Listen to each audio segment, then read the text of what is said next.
I often ask myself, how is it? You know that we cry that come from nowhere, that the Lord has given me such a tender. I don't know how it works. Uncle Peter taught us a very beautiful life lesson today to say, search your heart, search your relationship with God, establish that first and foremost, and He will preserve you, He will guide you, He will allow for you to experience His blessing. He wasn't aware of what that would look like. He wasn't aware how that would unfold in his life as a 9-year-old, as a 16-year-old, as we heard, but he trusted in the Lord. And so he allowed for the Lord, even though he may not fully understood the ways of the Lord, to guide him, to fashion him, and to shape him in his faith.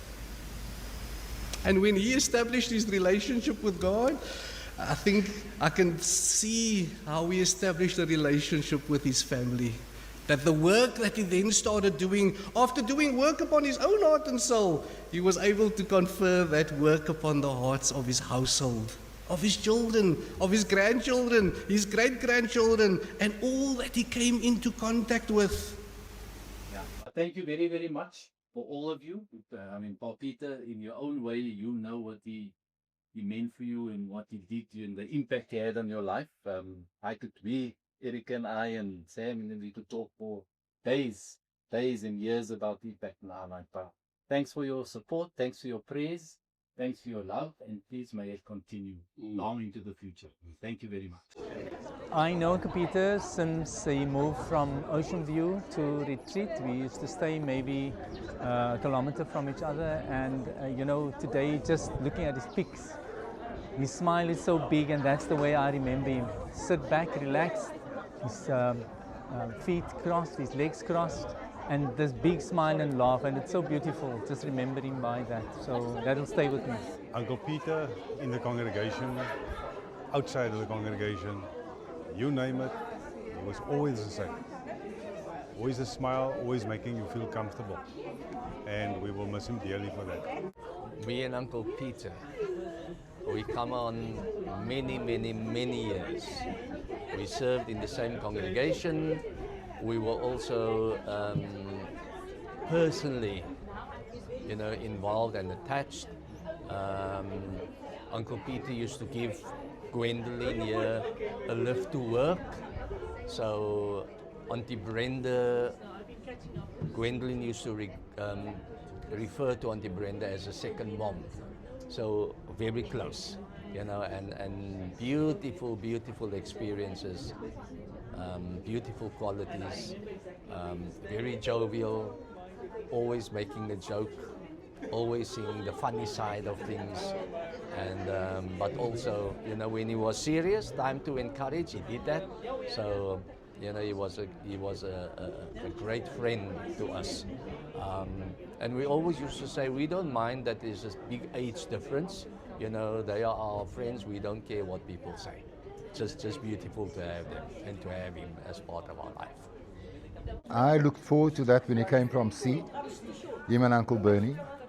He used to pop in, we were living in Adefalt, and he used to bring his sister fish. We're talking about huge packets of fish. And king clip, not hake, unlike hake and snook. Because my mother was very selective, It runs in the family. And everybody says I look like my mom, but I got the personality of my pa. So if I talk your ear off, I'm sorry in advance. Yes, he was my favorite uncle, and I will dearly miss him. There's no doubt about that. He was like a mentor to me, because I was going to drop out of school. Then I went to my aunt's place, their sister, Norma, which is the eldest, Norma Lambert, from the brothers and sisters. And then he gave me a lecture, and I took cognizance of that. Okay, he came to our congregation in Retreat East. I was the coordinator, so we worked very closely. And I think we had wonderful experiences with him. He was You know, always on the ball. You ask him something, he's there. And I think that is one of the most precious experiences we've had in our congregation. Thank you. I'm Lenore Bredekamp, and he was my rector for quite a few years at Retreat East. And if I speak a little bit Afrikaans, I was plat op die aarde. Very consistent, always the same, and a very interesting human being. We love him a lot. Uncle Peter gave my husband and I our engagement blessing, and he also married us. And my name is Adet Bredekamp. If the blessing works, yes, I think the blessing works. We're married for 28 years, so definitely it works.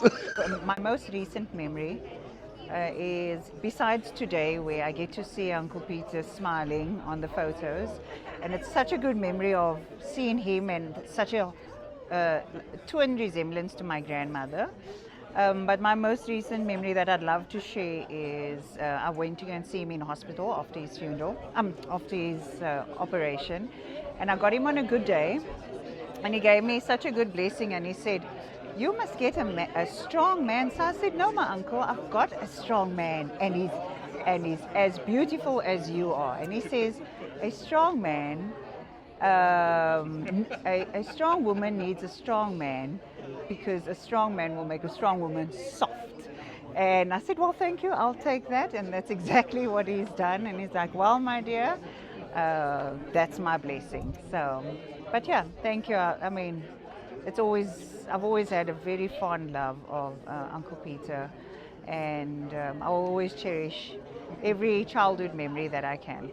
When I think of Uncle Peter, it's always the feeling that he leaves you with after you speak to him. So he always had such a sunny disposition.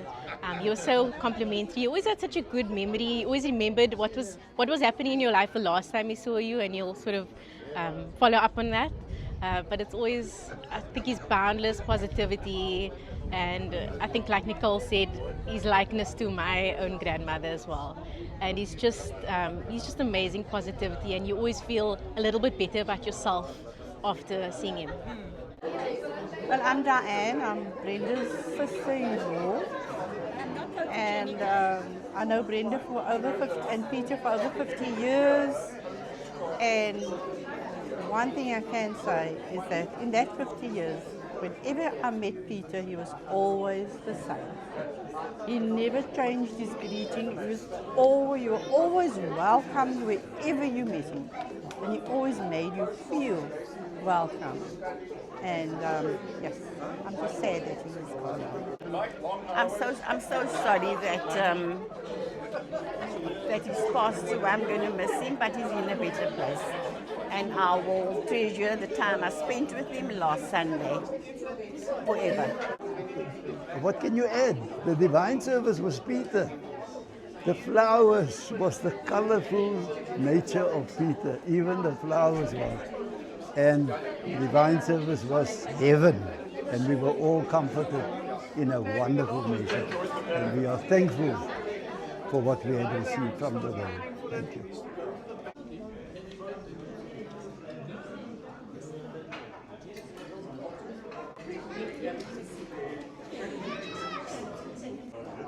Yo, Peter, your smile. We're gonna miss your smile, eh?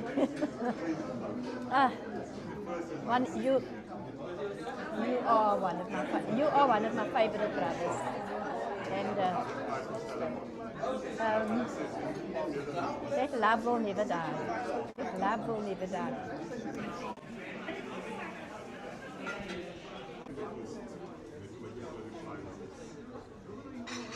Uncle Peter, oh yes, yeah. So I'm Elaine Weingod's Auntie Littie's son-in-law or son-in-law or in-law of the son. But one thing I can tell about Uncle Peter that's embedded in my memory, that's embedded in my brain, is that smile.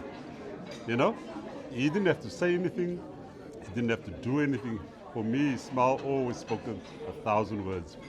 And then from the smile, his absolute personality, you know, always positive, always optimistic, always giving a good word, you know.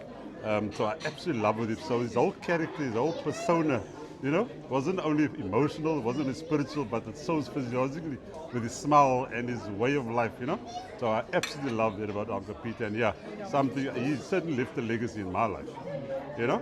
And I love it for that I can see the way he was and the type of person it, how it resonates through the whole family with the same personality, the same character. I think is absolutely wonderful.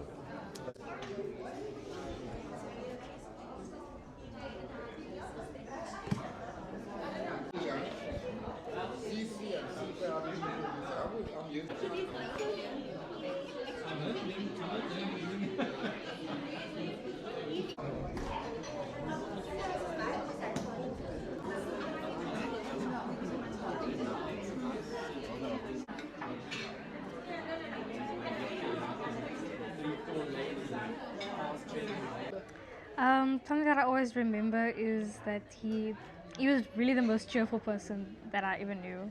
There was never a moment where he was not smiling, never said anything negative, always looking for something to talk about or somebody to talk to, and he was just really like a bundle of joy. That's what I remember of Peter. When I was younger, why are you laughing? Sorry, you were so poor, like when I was younger. So when I was, the first time I was ever behind the wheel was with Pa. I was like maybe 6 or 7, couldn't reach the pedals. He put me on his lap while he was driving. And I remember in winter, when we used to collect me from school, there was those big puddles in the side of the road. Oh, yes. And he used to always drive through it and splash it against the car for me. That's like one of the earliest memories I have. Yeah, he used to just to appease me. Yeah, there's many memories. No, he loved it. I met Pop Peter with Andrea's 21st birthday. And I tell you, we had a good time, and Pop Peter and I just gelled instantly. And it's been going like that for all the years, and he was always pleasant, and I could never be sad or have a long face around Uncle Peter. He just made one's day. We are playing. This is a gun, this is a truck, and this is a monster truck. Come on, I'll use my shooter.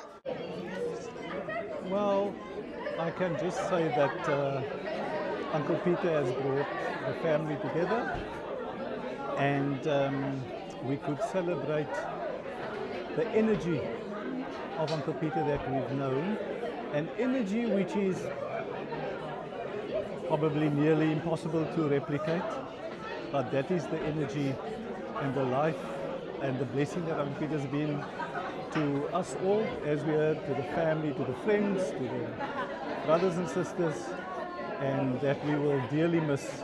And we are thankful for the beautiful send-off that Uncle Peter's had, and for the service that the Apostle has conducted, and the legacy that we could be reminded of, and that we could aspire after to take as an example, and to strive and endeavor to apply in our lives. Yeah, I was just saying now we need to take a photo of all the cousins. My brother in the green there, Mark, was born in Auntie Norma's house, Bridget's mother. And she went into labor in the house, but it was a very difficult one. We had the paramedics there, and I recall nurses walking in and out with these plastic stuff and fighting to save my mother's life. And they didn't want me to be witnessing all of this, so they took me out of the room and they put me in another room with this uncle with his big feet. And it turned out to be Uncle Peter. So I stayed with Uncle Peter for the night. And that's my very, very first memory of Uncle Peter. And then my visits to Cape Town, go past there, have a chat with him. Always laughing, talking, always a joke. And he had the sparrow. I didn't know about the geese, the Willie and the Nelson. But the sparrow would make a noise like a phone is ringing. So now we're having a chat and this phone's ringing and I'm looking at this oom and I'm thinking, now why don't you answer the phone? Because the phone's there. And I'm looking, but I'm distracted because I can't carry on with the conversation because his phone's ringing. He said, don't take notice of this dude here. But Uncle Peter, I always said, looked like Roger Moore looked like him, the second or the third 007. But the thing that I will always remember him for is that he was this charming guy, even when he never spoke. No, it was obviously just the impact, like I said, and one can see it here also in the celebration of his life here today. The impact that he had on the lives of young and old. And he continues to just be that legacy and live that legacy for us. And I'm sure he will continue to live that legacy in our hearts, yes.